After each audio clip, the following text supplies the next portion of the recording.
Sportliche Unterhaltung mit AST Birrer GmbH. Euer Spezialist für die Entsorgung von Sonderabfällen.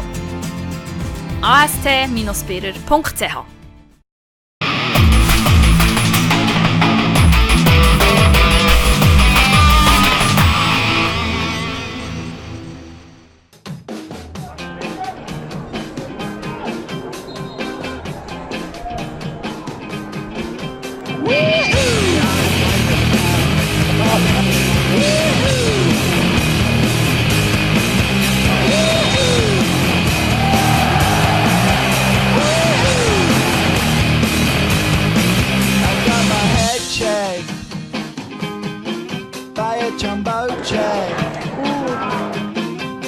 Mesdames et messieurs, bonsoir et bienvenue dans votre émission sport sur Télé Bilingue. On se trouve aujourd'hui à la Tissot Arena, sur le terrain même, où se tenait cette semaine un tournoi de préparation qui a une longue tradition derrière lui, la Coupe Horlogère. Le match du jour, Young Boys, le champion de Suisse, face à Feyenoord Rotterdam. Comment on attire deux telles équipes à Bienne? Qu'est-ce qui se passe dans les coulisses de cette manifestation? Je crois que ma collègue Vera Jordi a justement quelqu'un à côté d'elle qui pourra répondre à ces questions. Ja, bei mir ist jetzt einer, der hier die Fäden zieht, sozusagen der Turnierdirektor vom Uhrencup, der Simon Lager. Guten Abend, Herr Lager. Die Tribünen, die waren heute Abend ziemlich leer gewesen, rund 2300 Zuschauer. Ist das eine Enttäuschung? Eine Enttäuschung ist es nicht. Wir haben gewusst, es ist A, Weltmeisterschaft, B, Kickoff 18:00. Ist leider nicht anders gewesen. Einerseits wegen der Weltmeisterschaft.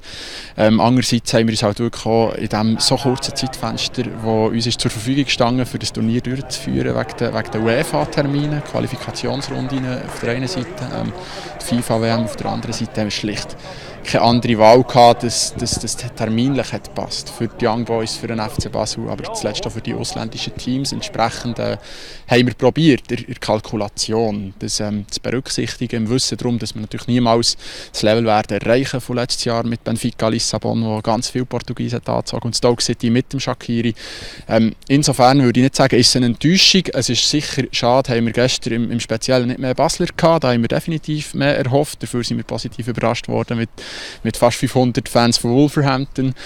Ja, wir sind jetzt bei Turniermitte, wir haben noch 2 Spiele und wissen, dass es vor allem am Samstag nach dem IB-Saisonstart-Event im Neufelden Bern sicher eine super Kulisse wird geben. Ihr habt es jetzt gerade angesprochen, es gibt dieses Jahr erstmal ein Spiel in Bern. Wieso das? Ja, es ist eine längere Geschichte. Wir haben probiert, ein Spiel in Grenchen, wo der Uhrencup herkommt, durchzuführen. Das war nicht möglich gewesen. Die Stadt hat gerne, das verstehe ich, 2 Spiele gehabt, haben uns eine Deadline gesetzt, die wir nicht haben erfüllen konnten. Und zwar, weil wir einfach dann die ausländischen Teams noch nicht hatten.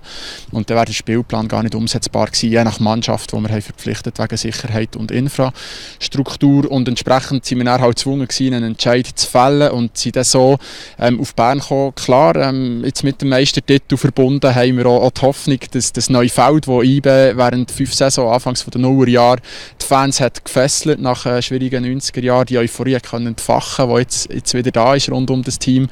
Und das ist ein bisschen der Hintergrund, kurz zusammengefasst, wieso wir im Neufeld zu Bern spielen. Ja, und es gibt durchaus Mannschaften, die die Stadien auch im Rahmen eines Vorbereitungsturniers können füllen. Ist das auch das Kriterium, wie ihr eigentlich die Teams auswählt, die ihr einladen? Oder sind da andere Sachen, andere Faktoren wichtig? Oder nur wie viele Fans das sie bringen?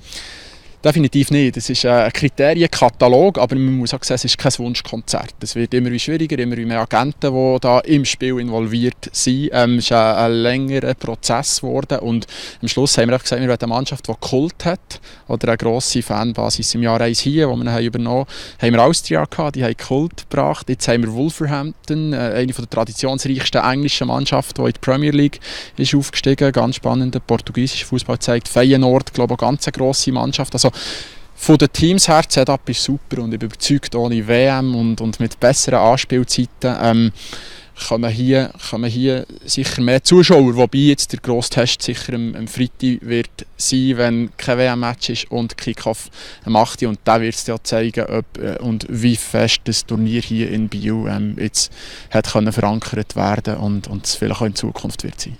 Wenn wir jetzt gerade noch ein bisschen in die Zukunft schauen, vielleicht ganz kurz als letzte Frage. 2019 gibt es weder EM noch WM. Habt ihr schon einen grossen Namen können verpflichten für das Turnier, das ihr uns schon verraten könnt? Unmöglich, und zwar einfach schlicht aus terminlichen Gründen. Also kein Team lässt sich committen vor dem Januar. Während der Winterpause fangen sie langsam an, wenn es unter Umständen absehbar ist, wie sie rangiert sind, wie sie vielleicht die Saison werden abschließen. Dann fangen sie an zu planen, was sie ihre Sommertrainingslager verbringen, und das hat einen Einfluss auf die Teamplanung, die man in der Regel ab März und April in Angriff nehmen kann. Merci vielmals, Simon Lager, für das Interview. Wir bleiben gespannt, was nächstes Jahr passiert. Ja, und wir schauen jetzt, was heute Abend passiert ist zwischen BSC, IB und Feyenoord Rotterdam. Wir haben eine kurze Zusammenfassung von diesem Spiel. Der 34-jährige IB-Stürmer Guillaume Moirot ist der Man of the Match. Im Spiel zwischen den Young Boys und Feyenoord Rotterdam hat dem gebürtigen Franzose eine Halbzeit gelangt, um diese Auszeichnung abzuholen. Zum Spiel. Auf seinem Weg Richtung Grundlinie lässt Kevin Mbabu in der 31. Minute 2 Holländer auf der rechten Seite stehen. Seine Flanke Richtung Penaltypunkt ist bestens timet. Der Guillaume Moirot setzt sich seinerseits gegen 2 Verteidiger durch und zieht direkt ab. Es steht 1:0 für IB. IB scheint auch in der zweiten Halbzeit alles im Griff zu haben. Es wird zwar hart gekämpft, aber das Spiel bleibt 90 Minuten lang fair. Nach dem Foul an Michel Aebischer kommt es in der 76. Minute zu einem Freistoß aus rund 25 Metern. Und nach diesem feinen Lupfer verlieren die Feyenoord-Spieler die Orientierung und der Jean-Pierre Nsame nutzt den Moment für seine akrobatische Einlage. 2:0 Young Boys. Nach einer Musterflanke von Leonardo Bertone nickt Gregory Wüterich in der 80. Minute zum 3:0 ein. Das ist ja auch gerade das Schlussresultat nach Abpfiff. Die Berner Young Boys holen sich im Prestige-Duell gegen Feyenoord Rotterdam einen ziemlich lockeren Sieg. Alors j'ai à ma côté Guillaume Moirot, l'homme du match. Guillaume, vous marquez un but, vous êtes élu homme du match, votre équipe gagne 3-0. J'imagine que vous êtes satisfait de ce match. Oui, satisfait surtout sur le plan collectif. Je pense que ce soir on a pu avoir encore plus de confiance et de certitude sur certaines choses. Et on a bien travaillé au camp d'entraînement et voilà, on est à 10 jours de la reprise de la saison. Donc c'est les derniers réglages et c'est vrai que c'est toujours bien, même en amical, de gagner des matchs parce que c'est la tête, c'est clair que le corps il faut qu'il soit prêt, mais la tête aussi c'est important. On aura une grosse saison, la Coupe d'Europe aussi, donc beaucoup de matchs et il faut qu'on soit frais et performant d'entrée. Vous êtes un des joueurs les plus expérimentés de cette équipe de Young Boys. On a beaucoup parlé de ce titre-là après 32 ans. Aujourd'hui, comment vous sentez l'équipe? Est-ce qu'il y a encore une certaine euphorie qui règne ou vous êtes focalisé vraiment sur la nouvelle saison? Non, je pense que c'est ce qui est magique aussi dans le foot et il y a pas mal d'ascenseurs émotionnels. Et autant après une défaite, on peut être vraiment dans le trou, mais il suffit d'un rien pour que tout reparte. Mais autant quand tu gagnes aussi comme ça a été le cas pour le titre, on n'a pas le temps de tergiverser, on a profité, on a bien profité même. Donc maintenant voilà, on a remis le bleu de chauffe et on bosse. Je pense qu'on aura l'étiquette de l'équipe à abattre cette année, donc ça fait aussi partie du jeu. Mais je pense que le fait qu'on a aussi un nouvel entraîneur, ça permet pas mal de choses et surtout faire en sorte que tout le monde se remette au boulot et que personne se croit déjà arrivé parce qu'on a gagné un titre, c'est bien, mais on a encore plein d'autres à aller attraper. Parler du nouvel entraîneur justement, qu'est-ce qu'il a apporté de nouveau? Quels sont les principaux changements? Après, je pense qu'il nous amène une nouvelle fraîcheur et voilà, comme il nous l'a dit, je ne pense pas qu'il va venir révolutionner notre jeu, mais il nous a apporté son savoir. Et jusqu'à présent, je pense que tout le monde adhère, ça s'est fait naturellement, quoi. Donc son discours, en tout cas, moi je l'aime bien. Je pense que toute l'équipe aussi, c'est le cas. Et après, vous savez, la vérité, c'est le terrain. Quand on gagne, c'est beaucoup plus facile. Mais je pense qu'on a une très belle saison en perspective et si on ne fait pas les cons, si on est professionnel, si on travaille dur, on pourra avoir encore de belles histoires à raconter. Guillaume, merci. Je vous laisse aller préparer cette nouvelle saison.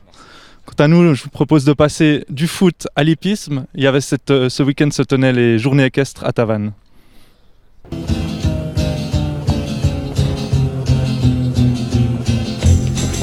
Das Wochenende wird in Tavannes galoppiert. Der Landsgarten empfiehlt die Pferdesporttage von Tavannes. Die Chloé Boya züchtet in Tramelin Ross und reitet seit sie 9 ist. Sie ist von ihrer Leistung zufrieden, obwohl sie eine Stange hat umgeworfen. Eine Stange geht noch schnell mal runter. Sei es, weil das Ross nicht aufpasst oder weil der Reiter mal nicht aufpasst. Das kann man nie voraussagen. Auch der beste Reiter fallen Stangen runter. An einem Wochenende ist so eine bessere Form als an einem anderen Wochenende.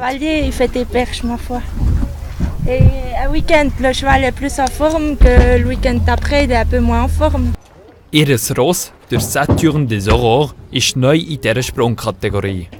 Ich habe ihn letztes Jahr im September übernommen und ihn den ganzen Winter trainiert. Ab Anfangs dieser Saison habe ich dann mit ihm mit Konkurs und Springen angefangen. Im Moment sind wir auf 1,10 Meter angekommen und ich bin zufrieden mit seinem Lauf. Er kann sich noch ein bisschen verbessern, aber er ist gut gegumpelt.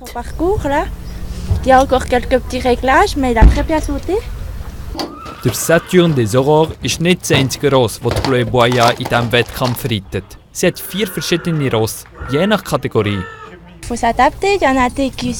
Da muss man sich anpassen. Es gibt solche, die näher an die Hürde ziehen, andere muss man etwas mehr pushen. Die machen grosse Schritte, andere eher kleinere. Wenn man auf viele verschiedene Ross steigt, dann lernt man reiten. Jetzt ist der Whisky des Aurores am Start. Damit er reich und schön ist, wird er noch gebürstet und los geht's.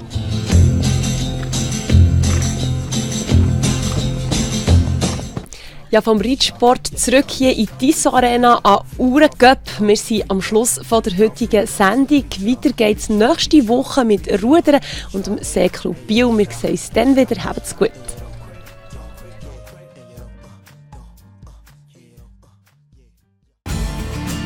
Sportliche Unterhaltung mit AST Birrer GmbH. Euer Spezialist für die Entsorgung von Sonderabfällen. ast-birrer.ch